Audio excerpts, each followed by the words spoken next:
Hazrat Abu Bishr has reported from Yusuf bin Malik, when Marwan held the office of governor in Hijaz and he was deputed by Hazrat Muawiyah radiyallahu anhu, he, while giving sermon, started praising Yazid bin Muawiyah so that the people might take an oath of allegiance to him after his father.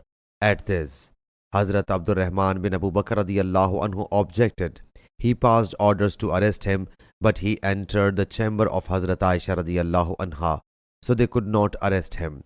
Marwan said, "This is the man about whom Allah Jalla Jalaluhu revealed this verse, and he who said to his parents, 'Fie, I am fed up with you both.'" Thereupon Hazrat Aisha radiyallahu anha said, "Behind the curtain, Allah Jalla Jalaluhu did not send down any verse against us, rather he sent down the proof of my chastity in the Quran." Sahih Bukhari, Hadith number 4827.